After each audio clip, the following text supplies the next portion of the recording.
everyone, and welcome back to the third episode of the Unathletic, where we are three out-of-shape guys telling the world's most elite athletes what they have to do. But today, we are going to talk about what those elite athletes have already done, or non-elite managers, or elite managers. Basically, we are going to bring you the most bizarre, weirdest stories from the world of football and from cricket.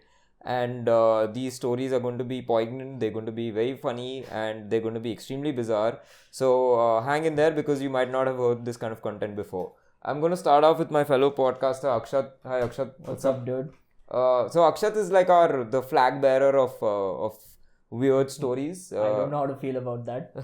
He goes deep down into the crevices of the internet to find things that are just completely random, and I don't know how he does it. So I'm gonna give it over to him, and he's gonna start us off with our first story. Yeah, I mean, as to how I do it, it's called having too much time on my hands and not a lot to do with it.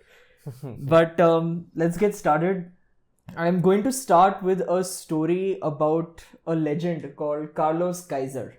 Okay. Now, we've all been in a situation where we want a job and we lie a little bit on our CV during the interview to get that job. Not me. Not me either, for purposes of my employment, but we all do it, right? Now, you can do it in certain fields, but you would think that it's difficult to do it as a footballer, right? What would be even more difficult to do is to make an entire career spanning more than 14 years by just lying on your CV.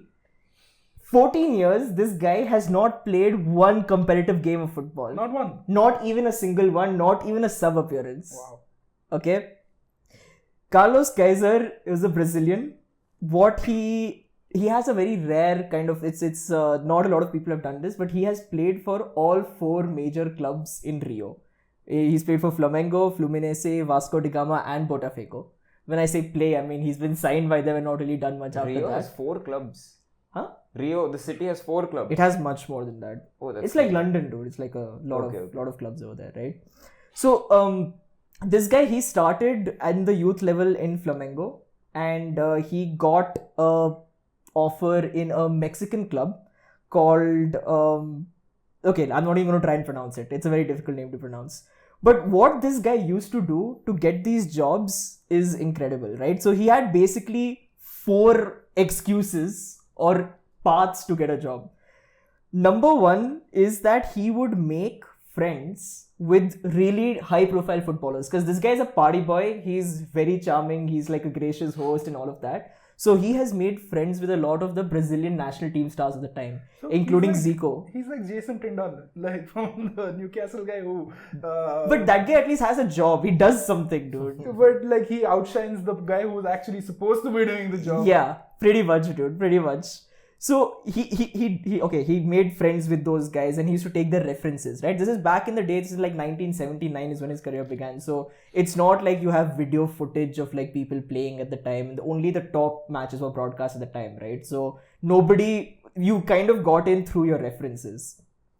So he would take this. Now, what would he do when he's at the club? Because eventually you're going to have to train, like leave play. You're going to have to train, right?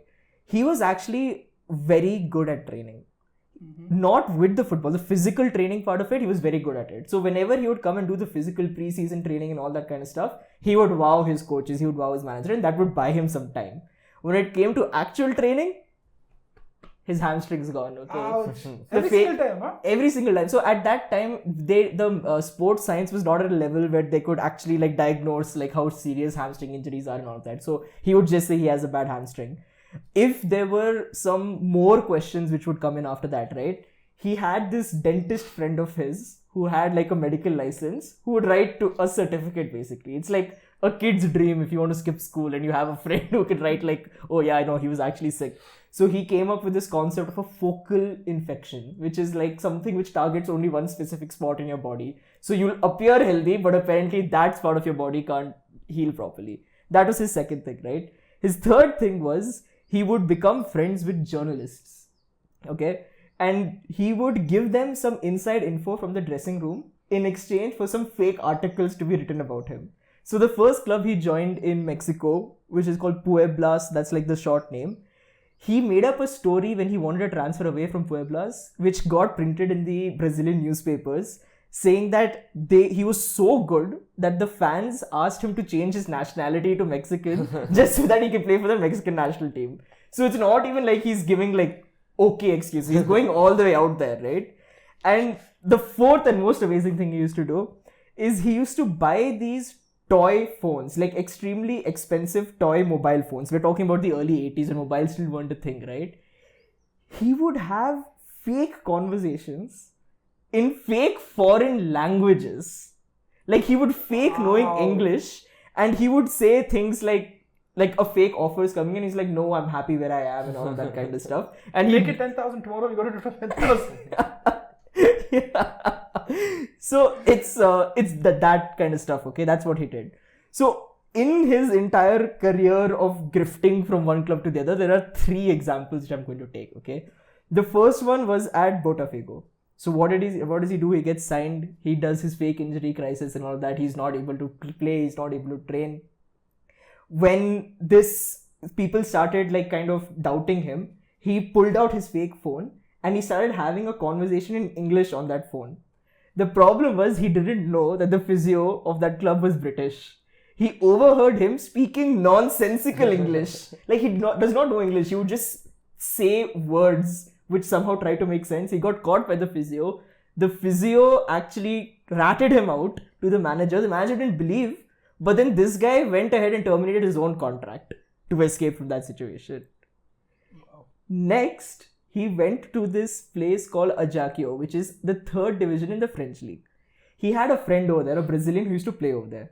That Brazilian was very popular amongst the fans, okay? And that guy kind of made this whole signing happen, and they were damn excited. They're like, oh fuck, we're getting a new like Brazilian footballer. He's going to be footballer. He's going to be everything. And it became a pretty big deal, and he loves the party life. So the chairman, he also got into the hype, and the first training session, he wanted to keep an open training session and an unveiling for the fans. And in unveilings, basically they give you a ball and you have to like do the tricks and skills and all of that in front of them, right? But famous footballers have also fluffed their lines when they're doing who was that Vinicius, that is Madrid opening. He couldn't do the kipiapis and steppos and those kind of things. Vinicius couldn't do it. See, Vinicius couldn't do it. This guy doesn't even play football, okay? This legend, what he did is, he had 4 balls around him. He took one ball, he went in front of the crowd, and he launched it into the crowd and started kissing his badge. The crowd loved it, okay? He did that for all 4 balls, and then he went and he started doing the physical training where he wowed everyone with his speed and everything. Everyone was damn happy with the signing, okay? Then, of course, he went ahead and did the fake injury thing. He couldn't play a game. But he took jerseys on the pitch with his friend, with the manager, after a game, an away game, and used that photo as proof for his next few jobs that I played. I played these matches. So that's the second thing. Then he went back to Brazil. Okay, he played for this club called Bangu. I don't know if I'm saying that right, but that's what it says. Okay, he again had that fake injury thing. For the first 4-5 months, he didn't play. The club's sponsor was the chairman of some company. He got pissed off. He's like, why is this guy like spending all of my money? He's not going to even like play. So he told the manager during one game when they were 2-0 down. He's like, I don't care if this guy is injured. You have to go play. The manager tells him that you have to start warming up. His worst nightmare is coming true. This is 11 years into his professional career. He's still not played a game. Wow. And now people are expecting him to go out there and play this game of football. Okay. He was warming up. And in front of the away fans, he got an idea. The away fans were shouting at him, like any away fan will do. He went over there and started a fight. He went into the stands, fought with the away fans. The referee gave him a red card. He was suspended after that. And after the match, obviously the chairman was furious with him, right? The chairman's like, what happened? This guy said, and he had done research on the chairman. The chairman in the newspapers was being called a thief because he did like some embezzlement and all, and the chairman was very sensitive to all that. He told the chairman that the fans were calling me a thief and I had to defend my honor. The chairman forgave him, gave him a 6-month contract extension after that.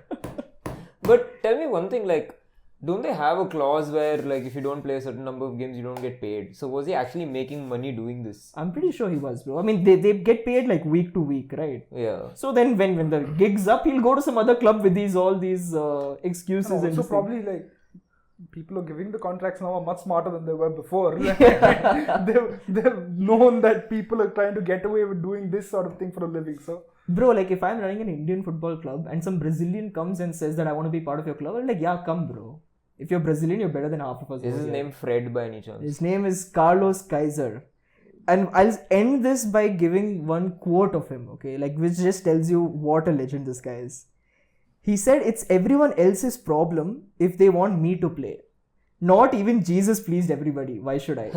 wow. Man, you gotta learn from this dude. Yeah. But he's stretched his career over 12 years and he's played only for 3 clubs. No, he's played, he used to move clubs almost every year. I just gave 3 examples. I mean, there's a documentary on this guy, by the way. If you want, you can go look for it. He only released a book and he only made a documentary on that after that. What a legend, man. Absolute legend. I am barely scratching the surface. This guy, there's orgies, there's mafia connections in his life. He was a gigolo for some time. Damn interesting guy, bro. He's done the whole lot. He's done everything. And I think Roberto Baggio is there in his documentary. So, like, he's got clout, bro. Nice. It's a good story to start off. Po, you want to go next? Yes. So, I'll be taking you to the Basque Country. So, we start off with the Basque Country, and the club that we're talking about is Atletico Bilbao. So, Bilbao, which is also the capital of the Basque Country, has a deep non-conformist history, largely due to their unique language and their political autonomy. So there's also history into this, like, you know, Franco, right? Like the dictator who ruled Spain for a good number of years. He did a lot of discrimination against the Basque Country and its people. He sort of removed its history and that culture, any information of that sort from the school syllabus. Are you Basque? No. Okay. So I'm passionate. I'm trying to be empathetic here. So he also, apparently babies couldn't register their names if they had origin names from the Basque region, things like this. So a lot of discrimination has happened, and they want to, they pride themselves in their uniqueness and their diverse culture and all this thing. Okay. So this is just to give you a little context here. I'm going to talk about Atletico Bilbao, which was founded by formation of 2 clubs, merging of 2 clubs called the Athletic Club and the Bilbao Football Club. The Athletic Club was formed by a few students who had gone to Britain to study, and then they've come back. They want to bring football to the region, so they formed the Athletic Club. The Bilbao Football Club was formed by people, by workers from the English country, and they had migrated over to Basque region because there was an industrial hub apparently. So these 2 clubs merged in 1903. So Bilbao is one among the 4 main clubs from there who are currently in the Spain's top flight. Sociedad, Eibar, and Deportivo Alaves. They make the other 3. Okay. So they have this unique. The reason why I want to talk about it is they have this unique Basque-only player rule, meaning players must either be born and raised in the Basque country, or they must have either played for a long duration of time in any of the Basque academy clubs. Like Bilbao still has that rule till this day. They've never broken that rule, so it's pretty amazing. Yeah, so the Inaki Williams and Nico Williams are also from there. Yeah. So the other 3, they've sort of done this for a few years, but they've relaxed their rules and criterias, and now they're open to people from all cultures and different countries as well. So this club enjoyed they had their initial success also. They won their inaugural Copa del Rey in 1902, 1903 they won it, 1904, 1910, and they won it for 3 more consecutive years between 1914 and 1916. Okay, but the topic I want to talk about happened in 1911 when this club they were playing Fortino Vigo in the first round of Copa del Rey. They played them, they won the game. But Real Sociedad have protested, saying that they fielded players from English. They've fielded Englishmen who've called Slop and Martin, who have not been. Slop is a name. Yep. So they've not been residing in Spain for the minimum duration of 6 months, and they don't know Spanish. They were even accused of being hired professionals and all that shit. But like, was this like a Like, so what is my question? Like, is there a rule in the competition which they can't do it? No, Or are they apparently- just like, oh, you broke your own rule? No, kind of a apparently thing? there was sort of a unspoken rule that Okay, people okay. had to be Spanish and Okay. minimum 6 months they had to reside in the country Okay, if they okay. wanted to participate in any of the club's games. Okay, so this was one thing, and they broke it, and everyone, Real Sociedad protested, and they wanted them to rescind the game and cancel their participation and all. The FA refused to do it, so they themselves withdrew from the competition in protest. Everyone else followed. So because of which Athletic Bilbao were forced to not field any of these players in their starting 11 for the rest of the tournament. So because of this disrespect and damaged reputation apparently. Oh, yeah. So Things are serious. Yeah, so they formed a rule themselves in 1919 saying that they will not field any player who's not from the Basque origin, and this holds true till this day. Oh. 8 years later. Yeah. No, this was in 1911. So yeah, 1919 they enforced the rule. So that rule existed from then till now. Till now, and not one player has, apart from people from the Basque origin, have played for them. No, but as who of now. woke up 8 years later and said like this was massive disrespect? It's I not just can't then, do no, it this, was my throughout the sleepless years night. actually. The other clubs also partly like gotten involved in it. They did not enforce rules in their handbook or anything like that, but it was like an unspoken rule which everyone partook in. So there were no transfer like rumors and transfers going on. I mean, like, It's 1902. I Yeah, mean, who would know if there were transfer rumors, Amar? Bro, at that time, it's like when one kid in the neighborhood is playing well, Madhavan Park, you see one guy playing well, you call him to your team. Yeah, bro. but what if you see a player playing well from Barcelona, like I want that kid to come? So that concept was No, not it's there. not there. It's not there. You can't do it unless that person is from the Basque region and they've gone on to play for Barcelona. If you've been born and raised there and you're playing for Barcelona, you can try to sign that person. So many people at that time started raising their concerns, saying that this will limit your potential in how far you can go on. But till this day, they're one of the only 3 founding members who've not gone relegated along with Barcelona and Real Madrid. That's actually crazy, dude. Yeah. I mean, that's an Like, incredible another thing achievement. to add to that is 85% of their first team, even now, is made up of academy players. It's sort of their it's something that they're grown up with. Like, they have that sense of pride because it's more than just football for them. They want to be part of that history over there, and they know it's special to play for that football club. So they have that own sense of gratitude for the club, and they want to show it on the pitch. And that's working out really well for them. That's the only way to go about it, right? Because you know when we say a lot of the times that he's not playing for the badge or he's not putting in his 100%. Over here it doesn't happen because you're literally playing for your like land, for your region. Yeah. So that sort of attachment to the club is there from like a young age, which they can carry on. There's no false sense of pride or anything like that. yeah. I've heard enough, bro. Get KL Rahul back to RCB. Get Rahul Dravid back as the coach. So the thing is, Real Sociedad also did it for a few years, but after Franco's dictatorship, everything went away and they resumed normal life, like government and all of that.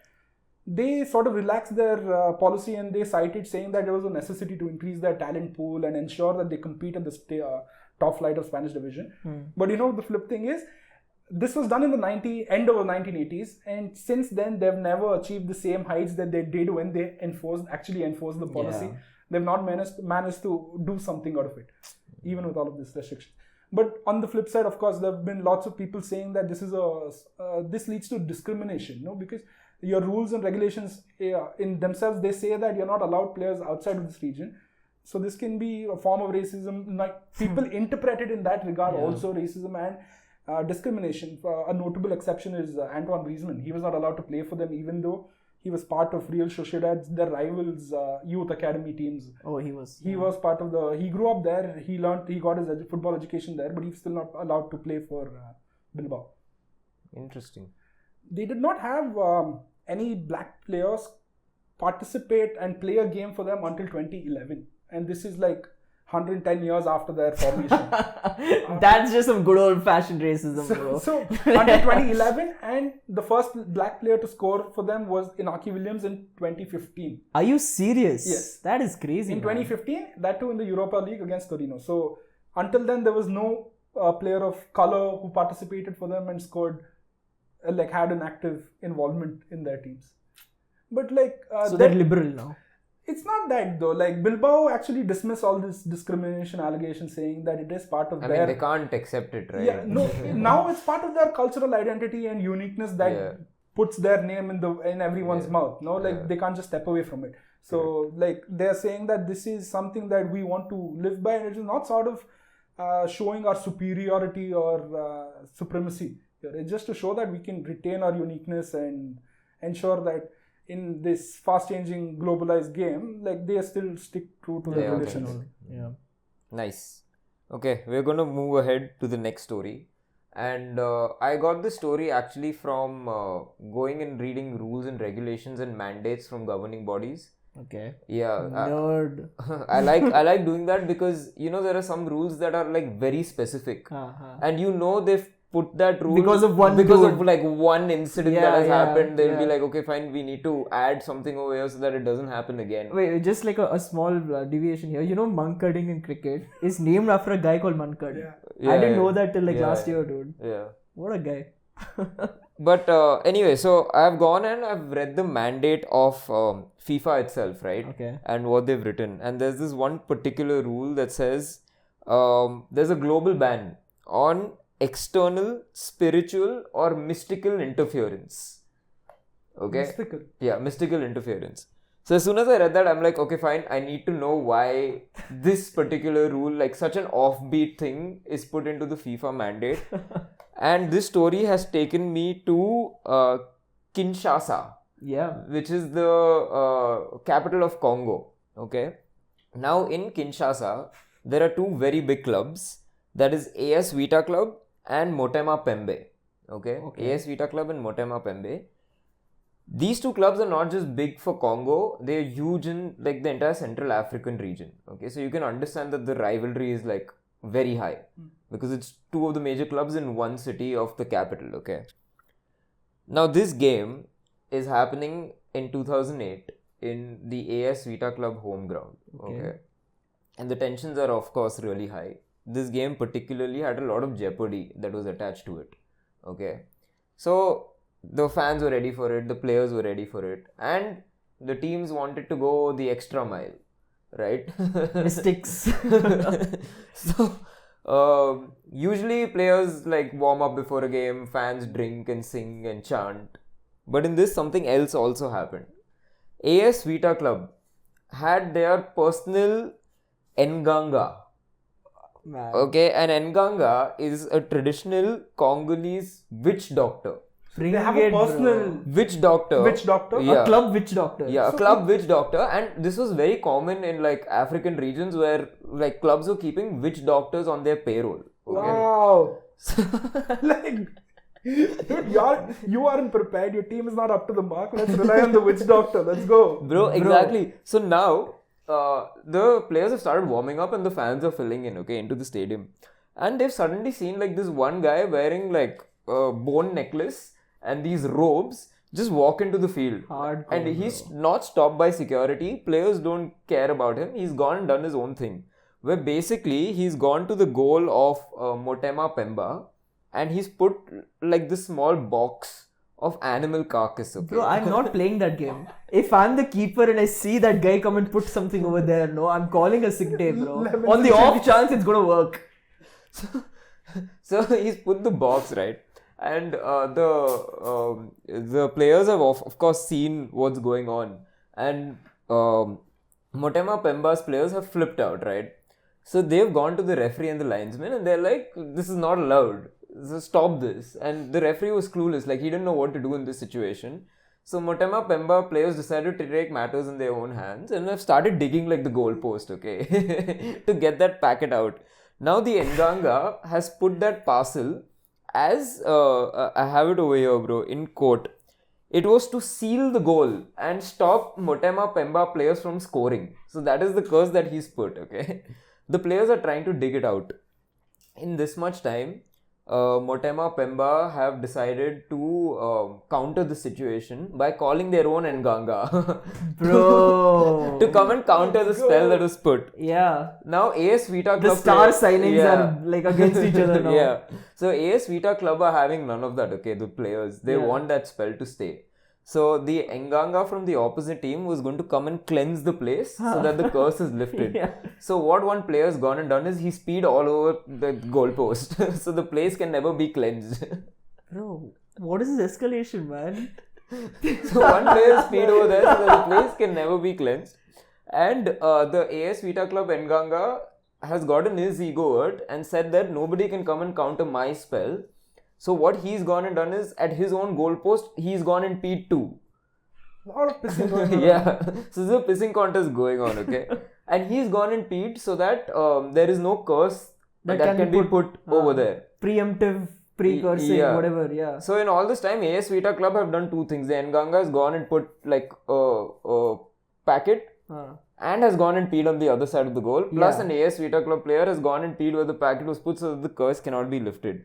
Anyway, like after all of this chaos, the referees decided to go ahead with the game, okay? Bro! It was obviously delayed, but they decided to go ahead with the game. And the game Was there a clean sheet? Please tell me there's a clean sheet. No, so the game descends into absolute chaos, okay? Absolute chaos. Multiple players have collapsed. And they have quoted saying they felt something drag them down, okay? The Ngangas, dude. It's the Ngangas. Fights have broken out with tackles. Players are accusing each other. It's total madness. And one player even claimed that whenever he reached the opposite goal, he was blinded by a shadow. Basically, at the end of this, the referees decided that this game cannot continue and the game was called off. All the players were fined. The club was fined, and FIFA had to go and write in a mandate that basically no witchcraft can be allowed into the game of football. Dude, I Witchcraft forgot. actually worked though. Yeah, it 100% worked. I was just gonna ask if we can like get one on the plane before the Manchester derby, which is happening tonight. If we still have some hope, bro. This is crazy, bro. Yeah. No witch doctor will save you. When Yaya Toure said It's not gonna work, bro. Not gonna work. when Yaya Toure said that the African shamans are going to curse Guardiola, like he meant, like he knew what he was talking about, bro. man. He was not talking out of his ass. Dude, Wow. this is. I feel like this is an untapped potential for India also, bro. We have our own. I mean, yeah, we have our own witchcraft Yeah, as well. I'm sure they Africa can do has something. It, we have it too. Yeah, Why not? our FIFA rankings will rise soon, boys. I mean, we got to contact Yeah, BFC. yeah. Let's go and look at the IPL or BCCI rule mandate to see if it's banned. It's not yet or there, not. dude. Yeah. We'll slip it in. Okay. Akshat, you want to go for your next story? Yes, this is a short one. It's just a good old fashioned embarrassing moment, bro. Which a public embarrassing moment which you never want to happen in your life, right? So the year is 2009. There is a guy called John McAteer, and he was the assistant manager of this club. The manager was John Barnes. I don't know if you know both of them. They played for Liverpool's in like the 80s and the 90s. They were managing Tranmere Rovers, who were in the 3rd division of English football. Okay, they had a disastrous start. It's not like a groundbreaking story or anything like that. They played 11 games. They won just 2 of them, and then basically they lost a league match also, a League Cup match also. What happened after that was that the press conference was there for a Friday game. That press conference only, after that, the chairman called the manager to his office. The assistant manager knows that things are not going to go well, something's happening, but he still changed into his training kit and he was about to go and take first team training after that. Okay, he's going and then he sees the managers in the office. The manager's sitting there in shock. This guy is like, what happened? He's like, oh, why are you wearing a training kit? We've been sacked. This guy is like, damn. And he could see that the manager is not feeling okay. He's like, I'll take you out for a coffee. He's like, okay, let's go. At this time, John Barnes was trying to lose weight. Okay, he came into the training ground. He travels on his cycle. So he's like, I'll get my cycle, you come. And then this guy's like, the press conference has just got over. The entire media is going to be there with cameras. You can't go out on a cycle, okay? You're going to get embarrassed. I can see the newspapers tomorrow. Off on his bike, okay? Oh, shit. Yeah. So he's like, I have a car, you come with me in the car. Then he's like, but then I can't leave my cycle also over here because I can't come back the next day and take that cycle also. He's like, it's okay, chill, we'll put it in the back seat of my car. I have an SUV, I'll put it in my car and then we'll go, okay? They're going over there and he's trying to put the bicycle in. It's not fitting, okay? Like they're trying a lot and it's not fitting. This John McAteer, he gets a call. It's from his friend. He answers the call. The friend's like, mate, put it in from the other tire, it'll go. Then he's like, what do you mean? He's like, no, put it in from the other tire, it's gonna go. He's like, how do you know that? Okay, he's like, you're on Sky, mate. The camera's looking at you right now. And then he's like, oh, cheers, mate. Okay, he cuts the call, he puts the cycle in. And they just drive away. No, that's just like their entire struggle of putting the cycle It was has been on air. On air, live the entire time, dude. Wow. So And were the press waiting out because they already knew of his sighting? They knew. Like, the press conference got over. He got called in the office. The news had leaked by then that the manager had been sacked. And they were waiting there for a statement. What they saw were two guys struggling to get a cycle inside a car. Crazy. Okay, Po, you want to go for your next story? Yes, so I'm going to take you to Lazio in Italy in 1974. Okay, the story starts there. This is about Luciano Cecchini. Sorry, I'm butchering the name. I'm sure you got it right, bro. Luciano. I'm going to call him Luciano from now on. Okay? Let's go. So he's Luciano is a person he's a footballer who's played for Lazio, and before then he's played for a couple more clubs. Okay, like the clubs' names I'm going to read it out, so I don't remember them now. This story starts off when he joins Lazio in 1972, and he's a crucial part of the team right from the get-go. The manager Mastrelli, he sort of coached Luciano in his previous clubs, wherein his two previous clubs, the first club he managed to win the Serie C title and come up to Serie B, and the second club he managed to get promoted to the top flight from the second division, and the manager of Lazio was with him in the second division. Okay. So he's gotten him there. They won the title together, and then the manager gets a move to Lazio. And Full trust. So he's gotten him along with him. So the first season, they're pipped by Juventus by just 2 points to the title, and this guy's devastated. And even though after playing one of the best attacking footballs that the league has ever seen, Lazio did not win it. So now they're fueled by that loss, and they want to win the title, and they end up winning it in 1974. And this guy, Luciano, plays a crucial part in it, okay? He's sort of a player who's box to box. He can carry the ball from defense to attack with ease, and he's sort of a player who touches every blade of grass, and he can score the odd goal. Bruno Fernandes. Whenever I hear every blade of grass, I'm just going to say You don't want to compare him to Bruno Fernandes, or you don't want Bruno compared to him. Let's finish the story first. Okay, so this, as I said, this Lazio team was full of flair, and they played best attacking football, but also they had off the field, they had a few interesting and volatile characters also. Okay, there was never a dull moment on or off the pitch, and they enjoyed their fair share of practical jokes. So the title of the story, the theme of the story is practical jokes. Okay, so remember that. And for Luciano, this propensity of pranks would prove fatal in the long run. Okay, fatal. It proves fatal. It is fatality. Someone died, Let me get to it, okay? Why are you always smiling in stories when people die? And why do you always have the stories where people are dying? It's sort of, we're getting the awe factor into this, aren't we? So I wanted to go for something big there. Okay. I'm slightly scared of him. So Ray Ciccioni, he was called Angelo Biondo because of his blonde hair and distinctive hair color, and he was a son of a farmer, and nearby Milan. He was born in 1948.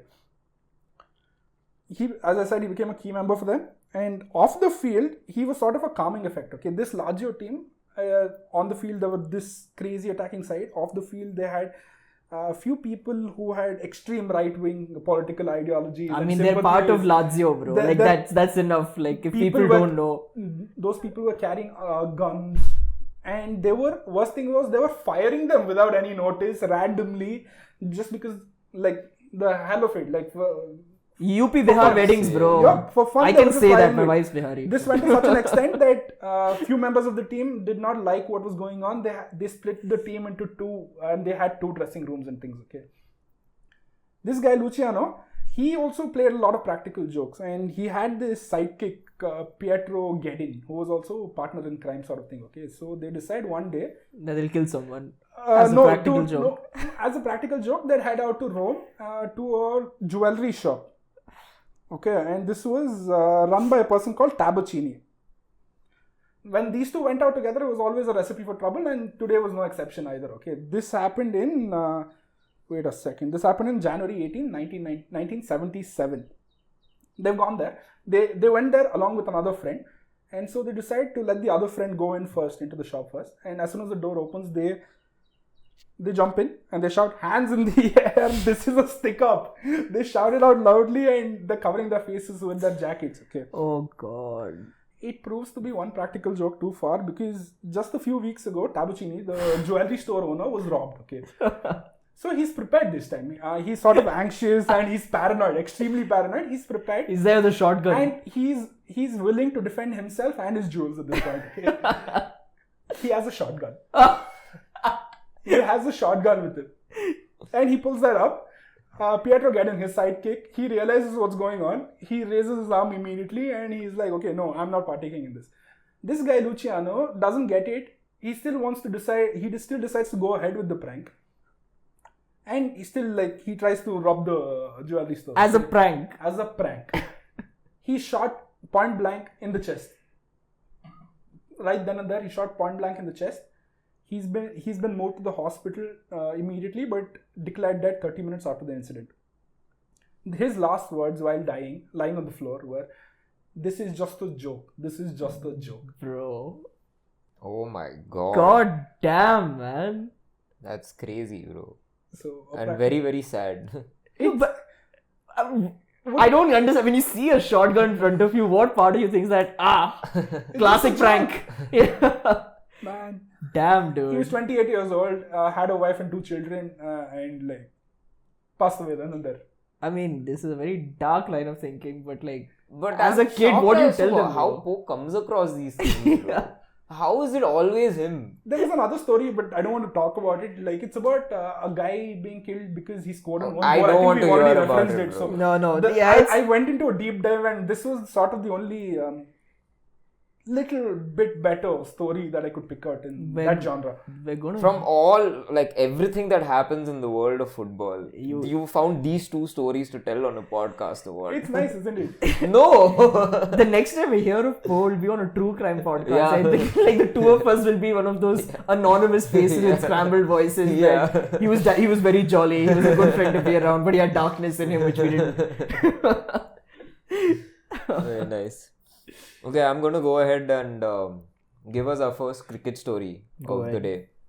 Now, 2004, okay, India have played Pakistan Yeah. in one of the most iconic tours or bilateral series that has ever taken place. Is this the Sharjah one or? Yeah. No, not Sharjah. Sharjah was much before. Okay. But Sharjah was in 1994, I think. Okay. But this was a massive step in the relations between India and Pakistan, and India and Pakistan is already such a big rivalry in cricket, right? So, why 2004 was a very big year was because those 2 teams hadn't played a bilateral since 1989, and then the wars had erupted, and then, because of the political situation, the countries had decided not to play against each other. But in 2004, Pakistan made the approach to India as a sign of peace offering. Now, we're living in a country where, cricket can resolve political conflict, right? It's that big for both the countries. Yeah. So this was almost like a peace offering. Nothing had happened for a while between the 2 countries, and Pakistan invited India to play cricket in a 5-match series. India's BCCI's first reaction was that we'll find a way to not Like an excuse go to ahead. not go. Yeah. But we can't just say no, because that might just spark another war. Okay, a peace offering has been turned Shot down. Yeah. So what they decided to do was they'll send a recce team of 3 or 4 people to go to Pakistan, look at all the security measures in place, find enough excuses to not go ahead with the tour, come back and say no, saying that security wasn't up to Make them look bad also. Yeah, Genius move. up Let's to go, our bro. standard. Yes. Okay. So a team has gone, and in that team was one of the people from the Home Ministry also, who was in charge of security. So they've taken complete experts and they've gone to Pakistan. 2004's Amit Shah. Let's go. Yeah. Bro. Yeah. Now he's gone. They've gone to Pakistan. They've landed. They've immediately gone for a meeting, and they've given this long list of requirements that they thought Pakistan will not be able to do, which was it covered everything: how the hotel should be, how the team bus should be, how they should travel, how the stadium security should be. It was a very detailed dossier. The next day, they get a mandate from Parvez Musharraf, who was the president at that time, saying that everything is accepted, we are going ahead with this tour. And we are going to go and show you all the cities, what arrangements we've made. Okay, so they've gone to Karachi, they've gone to Peshawar, they've gone to Multan. Now in Multan, the cop that is showing them around is telling them that, see, Multan is a very peaceful city in general. Like, they believe a lot in Sufi and art and religion, so there's not much that happens over there. But whoever was suspected gundas, we've arrested them and put them off already in jail. Okay? Preventive action, bro. I love it. Yeah. I mean, would you call them gundas if they have not actually committed the crime? Like, maybe they've committed crimes and they're not acquitted, or like they're local rowdies or whatever. Basically, like, whoever could cause problems, we've rounded them up and already put them in jail, okay?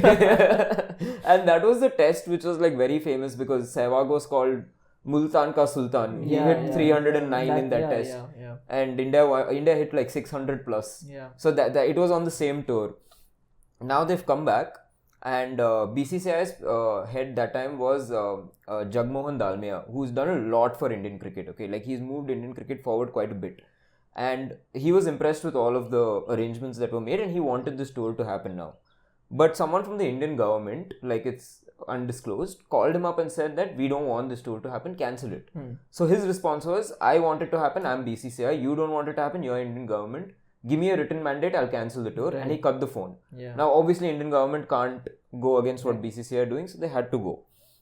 Now they've gone, they're playing in different cities, and Karachi was supposed to be the most hostile city, okay? And a lot of people said that don't play in Karachi because it's really bad over there. The players have reached, and the security arrangements were crazy. Okay, they had a bulletproof bus.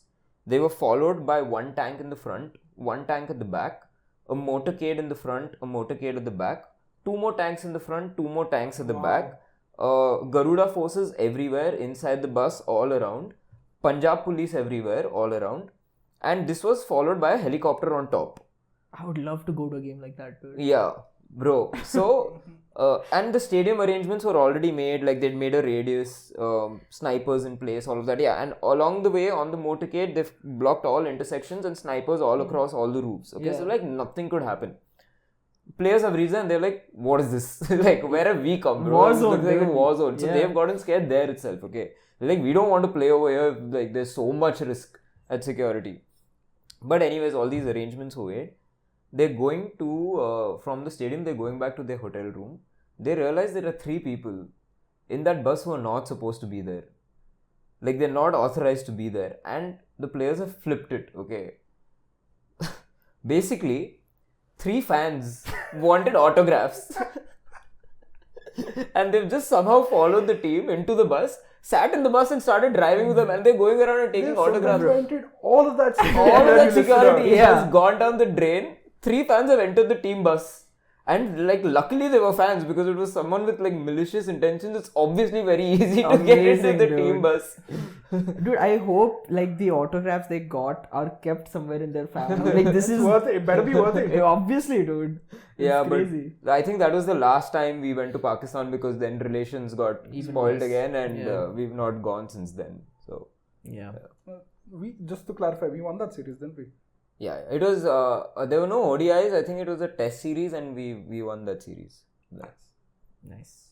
Oh, do you want to go for your last story before we close with Akshat? So lastly, I go back to Islington, North London. Tuesday Club is the name of the story, and I think a lot of viewers would have already known about the Tuesday Club, but I just want to bring up many instances that led to its fame. Like, okay, just give a brief context on what is Tuesday Club. So the Tuesday Club, so I'll give you some context. The Arsenal dressing room in the 1990s was absolutely mad, okay.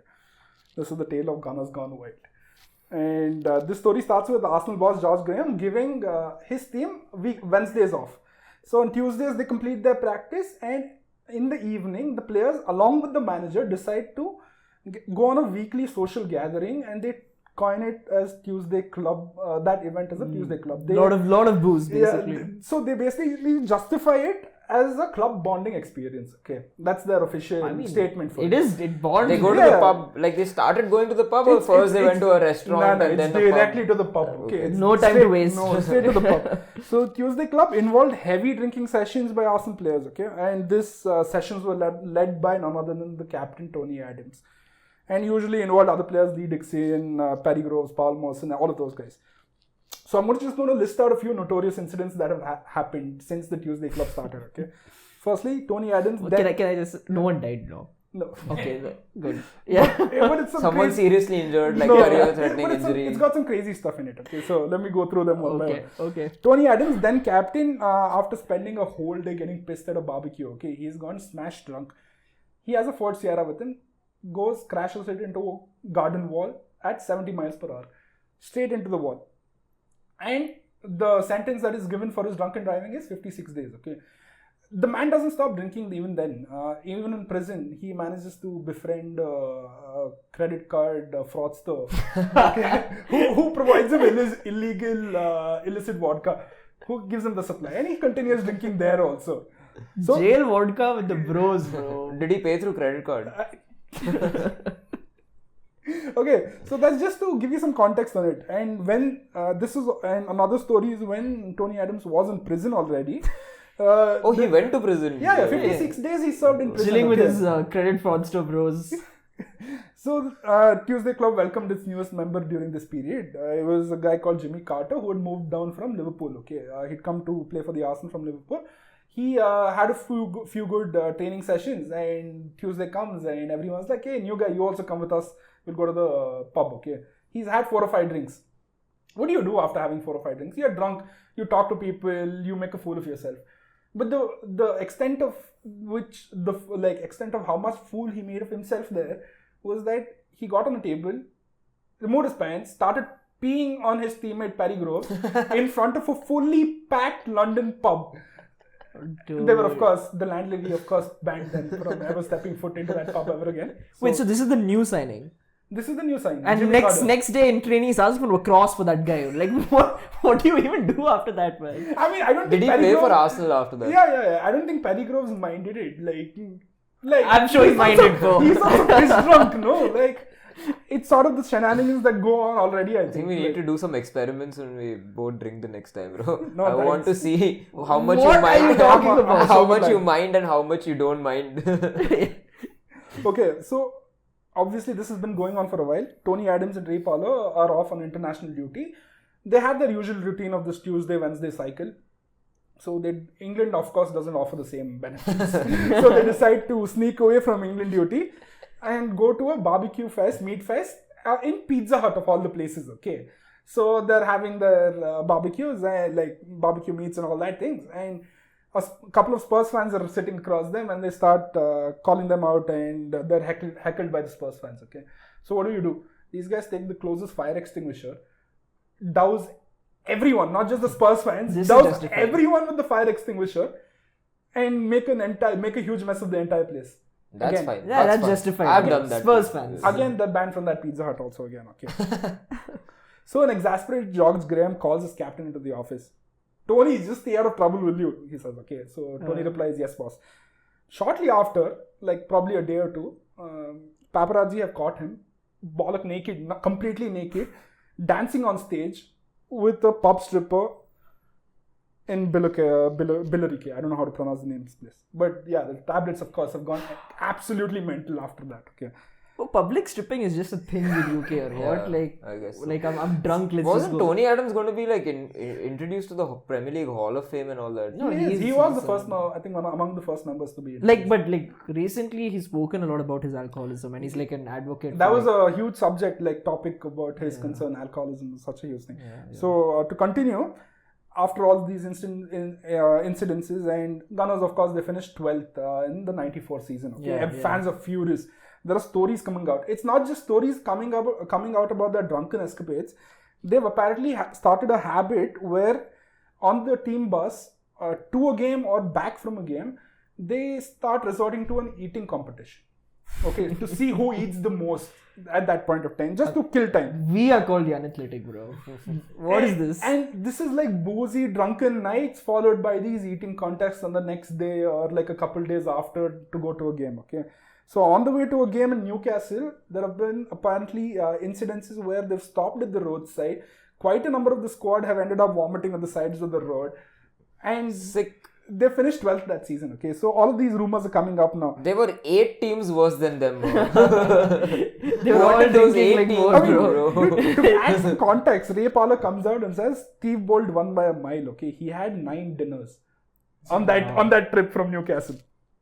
Crazy, bro. Coach George Graham has his hands in his head. He doesn't know what to do with his players. After because one more incident comes up in a place called Butlins. Okay, 21-year-old Ray Parler. He's gone and he's gotten glassed in the face, absolutely smacked in the face, because he's gone and yapped in front of random tourists saying, "You don't know who I am. You don't know who I am." He's gone belted. He's gotten 4 stitches afterwards. Okay, so this is not just a one-off. Again, 6 months down the line, Ray Parler gets into the bad books again. Arsenal have gone on a pre-season tour to Hong Kong, and they've completed the pre-season sessions and everything, and they want to Tony Adams again, he's also involved. Him and Ray Parler decide that they want to explore Hong Kong's nightlife on the last day, and they've gone somehow in quotes ended up in the red light district, okay, of in Hong Kong. The moment you said Hong Kong, I knew where the story is Yeah. going, but carry on. And this red line district is run by a Chinese triad, and they've gotten into a fist fight with those Chinese triad people. They've been attacked by a machete wielding driver due to no fault of their own, because they've been throwing prawn crackers at their glass windows and underneath their bonnets. They've been doing all of this, and then they've been chased by a taxi wielding machete wielding taxi driver. Okay. Ray Parler decks the triad people. He gets into a fist fight with them. Tony Adams ditches him and runs away. He managed to get on the flight back home. This guy misses his flight. He's been thrown in prison. He had to pay a fine, and they let him travel back to Arsenal. George Graham is waiting for him at the airport. Hands him a whopping 6-month fine, 6-month wages fine. Damn. Half a year. This is not, and this doesn't end here, because George Graham, he's in trouble himself also now, because in 97, I think it was, when Arsenal signed 2 people from Scandinavia called John Jensen and Pal Lidison. Okay, they paid astronomical fees for these unproven stars. So people start questioning it, are suspecting what is happening there. And then they find out that $400,000 of money has been transferred into George Graham's account by a shady Norwegian agent. What was this club, bro? He was sacked immediately. Okay, obviously. So this is not in 97. Sorry for the wrong context, but this was like 95, I think. So in 96, this gangly Frenchman strolls into the club. Okay, then the Tuesday club stops, Yeah, and we don't want to It's know not about what that happens Tuesday after club. that. It's about how even after Wenger came, he's given them 1 day off, like half a day off actually, in pre-season training, and they've decided to, like, old habits die hard, no? So all of these 5 people have gone out to the pub. They've ordered 35 pints of beer. And Giles Grimandi, he's a new French signing. Arsene came in, lots of French players came in. So Giles Grimandi is there. He is just having a small glass of wine. He sees his pal's neck like 7 pints of beer. He runs from there. Steve Bold comes out and he finds Giles Grimandi smoking. Okay, so he's like, we are drinking, they're smoking. How the fuck do we end up winning the league? Bro, this is the last time entertaining and Arsenal could be used in the same sentence. Shut up. Come here! I've been holding on to that one for a bit. Shut up. Very nice. Crazy, bro. Nice story. I mean, these kind of incidents just don't occur in football anymore. yeah, It's only we like don't see after it. they win a trophy or something. Many they people go- talk about Wenger's revolution, like about diet regulations and all. All he had to do was stop them drinking 12 pints of beer the day before the game and eating Mars bars. Those That times was were also wild, but I think it went on even till like the early 2000s, right? it did. With Rooney and That- stuff like that also. There's Yeah, a I mean, huge drinking stories culture. of- Yeah. English football did. Yeah, and it is quite apparent in like other sports too. Like sports science, I think has gotten big only in the last 10-12 years. Right? People didn't care before that. True. As long as you show up on that day. And perform. Yeah, perform. Yeah. Okay, Akshat, you wanna close our story time with Yes. one last banger of a story? Yes. Okay. I'm waiting for this now. When you guys think about like the most fierce, dangerous rivalries in football, which ones do you think? You talked about India versus Pakistan, of course. Yeah. Kerala Blasters, Bengaluru FC. That's a very good shot. I love that. Oh, Lots on like Boca Juniors, River Plate, those kind of games. You're all wrong, bro. The correct answer is El Salvador versus Honduras. Oh, I think Yeah, I've seen seen a Copa this, 90 yeah. documentary on this also. Yeah? Go ahead, Yeah, I've heard of this. So basically, what happened was that they're neighboring countries in Central America. Both of these teams formed a football team in 1921. Okay, they both lost their first game 7-0, and the other team lost 9-0. So they're not very good, but they were steadily improving. And then this story takes place in 1969. The 1970 World Cup qualifiers are going on, Now this is a big deal because this was when the World Cup really became huge. It was the first televised World Cup. It was held in Mexico, which was also in Central America. So these Central American teams had a little bit more, like reason to qualify and all of that, right? Now a little bit of context is that these two countries are border countries who hate each other. Okay, Honduras, the country is 5 times larger in area, but they have 30% lesser population. So a lot of migrant workers from El Salvador go to Honduras, okay, and they're treated like shit over there. Okay, like in the capital, they're treated like the proper migrant class, like people don't treat them with respect, and they're always being asked to leave the country. A lot of discrimination, racism, all of that is happening. Okay, so that's the backdrop to this already, this rivalry, right? Now, they have reached basically the playoff stage of the World Cup qualifier. 8th June, the first game happens. This is happening in Honduras. Okay, El Salvador, the team travels over there. Outside the hotel, the normal shenanigans happen. Okay, the El Salvador team couldn't sleep because there were riots outside the hotel. Not just the normal fireworks, firecrackers, and all of that. Riots. Okay, like properly organized riots. And these players were like really scared to go play the next day, but they went and they played. And one entire section of the stadium was held by the away end, which is basically all these immigrants and all over there. Okay, the match was 0-0 until the 90th minute, where Honduras, the home team, scored the winner. Moment the full-time whistle blew, all hell broke loose. Riots happened. There was a section, the away end was burnt down, like completely burnt down, the stadium. And of course, like this became huge news and all of that. One of the El Salvador migrants, I should unalived herself, and you say that with a smile now. I did, bro. I was thinking of ways to say it in a PG way. I don't know if I succeeded. But what happened was that it became such a political thing that her funeral was televised in... Okay, come on. Okay. Shab, I'm looking at your face and reacting.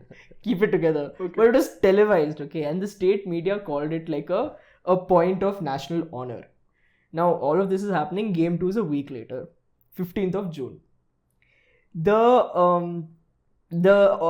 Honduras main player, like their star player, someone called Enrique Cardona, who his nickname was the Rabbit because he's very agile when he was dribbling, right?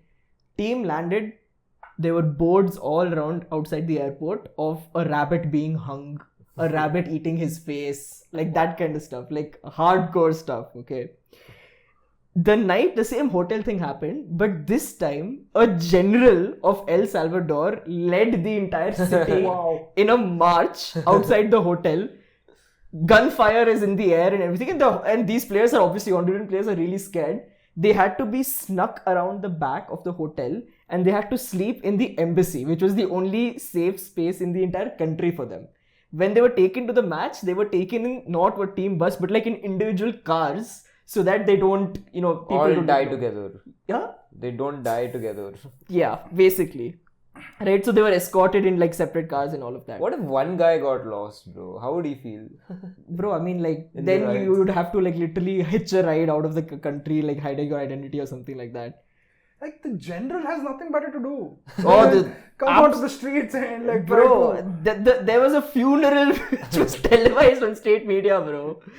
So okay, now what happened in the match was that obviously before the match, right, when the national anthems were played, instead of raising the Honduras flag, they raised like a rag with bullet holes in it while they were singing the national anthems. Wow.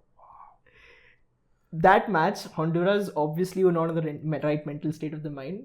They lost 3-0 that game. Ooh, The I'm cap- afraid for the players now. Yeah, the captain said that we were so lucky that we lost because if we won, we would not have made it out of that country alive that day.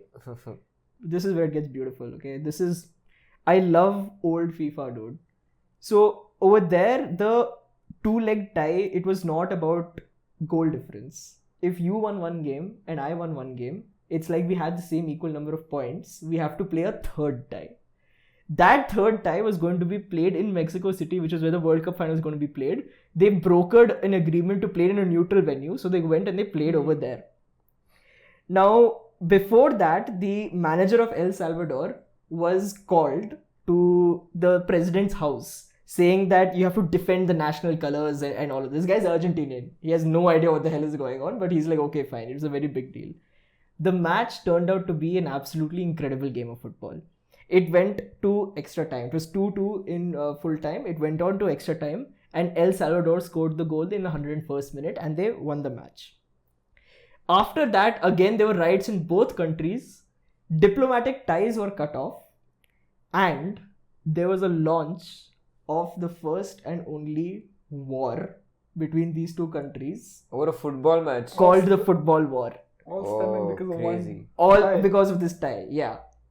El Salvador launched an invasion, sent the Air Force, started bombing places, and then they sent an infantry unit. I wish I had my tactical board right now, but they would send the infantry unit into the country straight towards the capital. They captured one town also. Then they started running low on ammunition. Honduras replied by sending bombed oil refineries, bro. Like, this is what happened because of football match. Then what happened is both countries, after 4 days of fighting, I shouldn't say this, but they ran out of ammunition, both of them. They brokered a peace deal, and that 6 days. So from July 14th, July 20th was when the peace deal was signed, and the war was declared done by both the countries. 18,000 people were displaced from their homes. Of course, there were some Whoa. deaths and all of that, but yeah. A football match actually led to a 5-day war between two countries. Have they ever played against each other since? I'm sure I they want would to, I have. want to look that up now. The next time there's a Honduras versus El I Salvador want to game, watch that game, man. it was crazy, man. What other fixture do you think can invoke like something like this? I mean, I was thinking India-Pakistan could be pretty bad, but we have the sense of not playing against each other when tensions are high. Yeah. I don't know what these guys did, man. No, but cricket for sure. Like, what if it's like a World Cup final and it comes down to the last over or something like that? Then I think that could provoke. Bro, I like, hope not. I mean, an RCB CSK final, bro, is Yeah, for sure. I'm punching. For sure. That river is only staying in Bangalore. I mean, in Karnataka.